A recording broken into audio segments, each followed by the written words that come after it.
So incremental improvement is what we're looking for, where obviously progression isn't linear, not going to continue going. You're going to have slide backs, you're going to have to back up and reassess things here and there. And that process, like I just talked about, the Sorcerer's Apprentice, I think that's part of the process. But as you become familiar with that process, you don't go chopping the brooms to pieces anymore.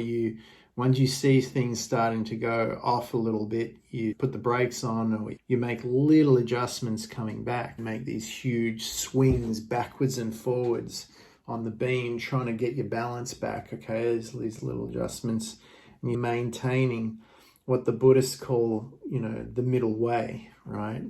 It's like that saying that the sitar string, it's like too tight and the string snaps, and too loose and it doesn't play. So you want to have the right amount of tension going towards this growth process. And sometimes that means letting go of what you think is your goal as well. So when you get into this, a lot of your perception is going to start to go inward. And I was thinking about this last night. In fact, I lost a lot of sleep doing this talk in my mind last night, which is why I have to do this before I can feel balanced again, I think. But in Norse mythology, and I'm not an expert on this, so I only dabbled in it a little bit, is you see Odin has the patch over his eye, and he's sacrificed the sight of one eye's looking out, the other eye's looking in, is the interpretation I got, because you see that in the Marvel movies with Thor, was it Ragnarok, I think it was? Yeah, Thor loses the eye as well, and it's symbolic. And in the story, the Marvel story, Thor and Loki lose their father Odin. And just as that happens, the sister comes back, and the sister is representative of death. And what he thinks is his reality, what he's been brought up to believe is the foundation of his very orientation towards life, has been built upon, it's all built on a lie. It's actually a lie. So instead of Asgard being the leader of the 9 realms, righteous and good, what they discover is that Odin actually built Asgard up on death, destruction, murder, pillaging, and wiping out other races and taking power by the sword. And that's like sacrificing the image of the current reality and going, okay, that is actually the illusion. If I keep looking at that, I'm going to be influenced by the illusion. The magnetism of the illusion is going to keep me in the mindset of the person that I have been all my life, which has limits and rules that must be adhered to, has programming that must be executed, and is ultimately limited.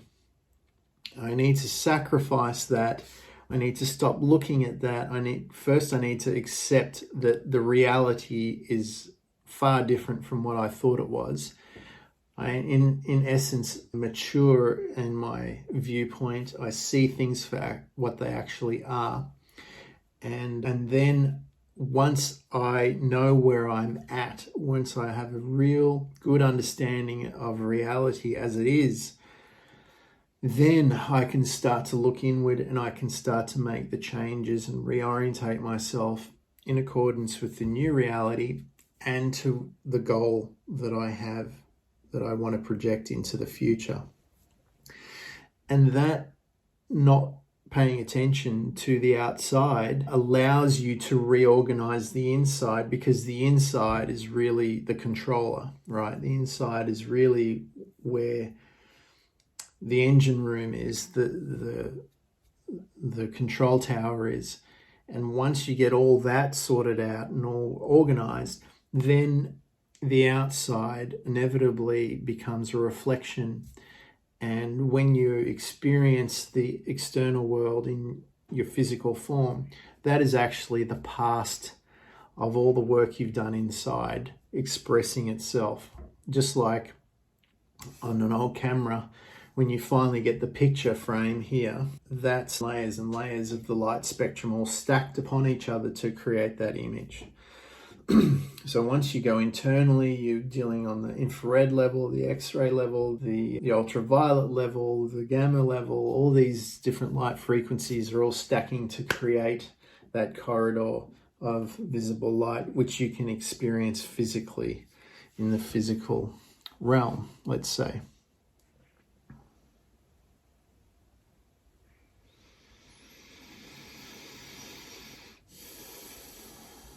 So when you get to that sort of stage of understanding of things, then when your manifestations show up in your reality, is you may be excited, you may jump up and down and do the Toyota jump, but after a while and getting good at this, you go, okay, well, there it is, of course. You know how long it's been inside, mulling over and cultivating and reworking, and how many times I've reworked that image, and I've been dwelling in that future in the present that is invisible. Of course, when it shows up in my reality, of course it must do, because that is the law of nature. That is law on the spiritual levels, let's say. Of course it's there. Yes, I'm happy it's here. Yes, I'm proud of myself for doing it, maybe, but I'm not surprised. The only surprise I may have is how it actually showed up. That is out of my control. So when you're going and creating these images to dwell upon, to eventually live and manifest and experience, when you're doing that, it's like becoming a graphic designer inside your own head. And in there, you can do anything. The rules of physics don't apply the same way they do in the physical world. You can take an object and zoom it in and out. You can spin it around. You can explode it out into 1,000 pieces and reorganize it back into a different configuration. You can create something and then run it through a time loop forward and see what would happen. And then you can get the data of that and roll it all the way back. You can teleport it all around the place. You can put it in new sets and settings and have other people interact and not. You can do virtually anything you like in there. And remember, that's the precursor to it spilling down the layers into physical experience, from energy all the way down into solid matter to be experienced.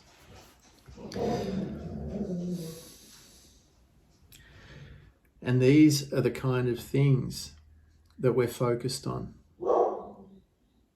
It's not so much the manifestation. It's not so much, can I make this object? Can I make that object? Yes, you can, given the right amount of skill and time to do it, and holding that energy and pattern long enough until it coagulates and collapses into reality. Of course you can. Just if you're a carpenter or an engineer, you can build anything. You can build rockets that go into space if you want to. The technology, all the techniques of building it, all the ways of designing it are already there. It's just, how good are you at doing that? And that's what it comes down to. It becomes, what is your skill level? So all these texts, all these books that I mentioned in the temples, all the books in the temple, it's first of all, can you find them? Because often people think, oh, they've got to be off limits. And a lot of places are off limits. A lot of places have certain barriers and veils and security features, let's say. Nothing's totally secure, right? So depending on your skill level, how good you are, will depend on what you get access to and what you can do. And so it's all about investing in your skill, in my opinion, right? Because when you have the skill, you can access anything. What was it? I was talking to an old mate of mine, and this is going back years ago, back in Melbourne, and he was an IT security consultant, and he was working for a firm, and this is a freelancer, and he's making 20 grand a month by going on people's websites and finding out how he could break them and not break them, but then write reports on where the vulnerabilities are and how to fix them. And he ended up forming his own firm eventually. I think it's still going today. I haven't really looked into it anymore, but his abilities were, and I'm sure he's just one of many out there, were undetectable that half the time I'm going, God, is this guy in my computer? He's probably in my computer and he's looking through all my stuff and I wouldn't even know. It's a scary thought, because then you go, oh shit, how much of this stuff do I want people knowing about me? And so that brings up another whole thing. It's if you understand that everything really, in essence, is open source, it only depends on what kind of skill level you have will determine whether you have access. Because some of these temples that I remember hearing Greg Braden talked about is that if you could find them, you could just walk in and there'd be someone there to greet you, and then they would give you a tour of the library, and they'd say, what do you want to read about? And you'd say this, and they go, okay, well, there's the book right there. There's the plank right there. All you have to do is know how to search for it, know how to ask for it, and there it is. But it was finding it was the trick. You have to know how to focus your attention in a particular way to be able to bring about those things to you. And so, yeah, part of it is how good are you at observing things. The other thing that has come up recently with all the stuff that's been going on at the moment with mask wearing and not mask wearing, it's like people are getting all uptight about not having to wear a mask. And yeah, I know it's uncomfortable and you're breathing your own air and whatever, but it gives you a level of anonymity, right? To the point of absolute ridiculousness. Like, I had to go into the bank the other day and set up an account for a new company, and I was wearing a mask in the bank, and they wouldn't let you in unless you're wearing a mask. Now, how the irony, the ridiculousness, I get the context, but you go back 100 years, if you wore a mask inside a bank, they would be going for the button or the phone or the whatever it was, the telegram. They would be sending someone out to get the police to come. But now you can't get into the bank without wearing a mask. The anonymity side of the world, the way it is now, is actually of a benefit to you. You can get a lot done when people aren't bumping into you and interrupting you and putting their projected ideas of who they think you are just based on your appearance. Because remember, energy is every time you have a thought, it beams out an energy. So when people are looking at you, they're sending an energy and a reflection of you. But if they can't see your face, and you say you've even got it. No, I don't have one here close by. But if I was wearing a mask and sunglasses and a hat and something nondescript, then there's not much opinion you can make of my image, which means I'm almost going to be invisible to people's awareness. And I'm going to be able to move around the environment and basically not get interrupted, not get bothered. Okay, and so it gives you a level of anonymity, it gives you another level of accessibility too, to use a metaphor. It's something to not be upset about, it's something to utilize. And this is the other part, is that when you start to move through these layers, although yes, on a physical level, when you move internally, the physical and the rules of physics don't apply so much to the internal world or into a lucid dream state or an astral plane. There are other rules there at those levels that you need to first adhere to, learn and master, and then you can bend them, break them, possibly overcome them, override them. Okay, But you need to understand those boundaries before you can move beyond them. All right? Otherwise, you're just going to be like all those people protesting, all getting out in the street and all going, we're angry. Yeah, okay. The government doesn't care, man. The government doesn't care you're angry. All right? You've got to go back and look at the timeline scale. This is this world that we're dealing with now, hopefully the ending of that kind of thinking and mentality was all born out of third-dimensional, third-center power consciousness. It was all coming out of war and the onflow of what all that was about. And you getting upset and protesting in the street, they don't give a shit. Like, go ahead and yell and get your signs out and post it on social media. So what? You know, we've got men with guns over here and tanks and airplanes with rockets and bombs and bullets that are the size of a... And so if push comes to shove, we're good. This is our agenda and this is what we're going to push. All we need from you is for you to pay attention to it and to follow along. All right. Now, some of those rules are worth following because they help you and propel you.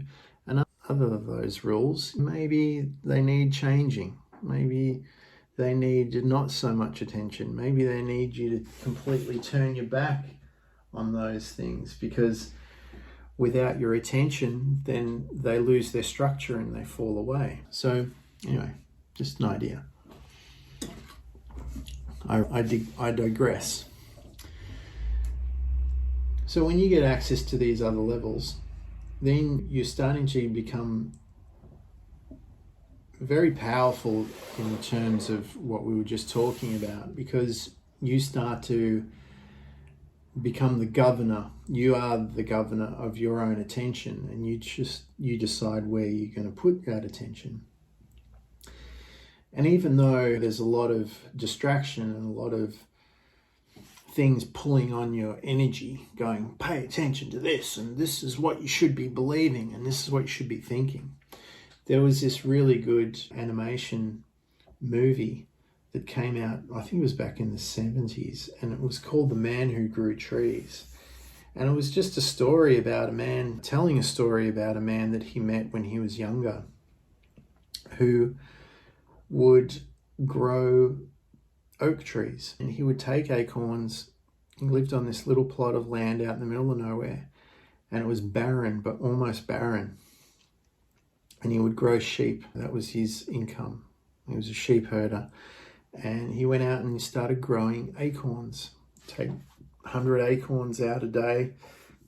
He'd plant them all, and then he'd just repeat this process, getting acorns for supply where he had a few acorns, an acorn tree. He'd get the seeds all ready and prepared and soak them in water and get them ready to be planted. And then when they were ready, he'd just plant the trees. And he did this every day, every other day for years and years. And there's this one scene where he said that this old man must have been doing this for a good several years, 4, 5, maybe more years. And during that time, the World War started, and he just completely ignored it and kept planting trees.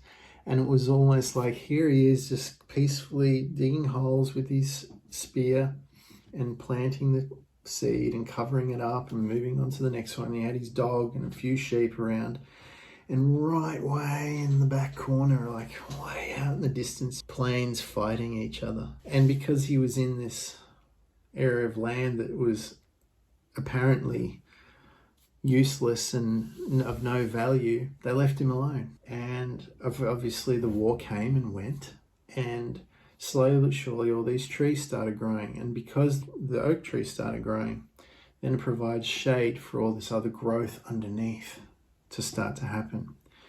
And he said over time, because the guy said he went back to visit this man every so often, every few years, whenever he could.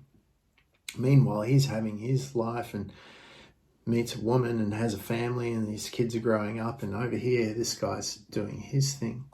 And he said, when I went back and met him years later, he'd given up the sheep and he went into building beehives. He said it was much less work. There was a higher yield, right? Because he could sell the honey. It was much easier. He could sell the honey. He had unlimited amount of honey, which was useful for all sorts of things.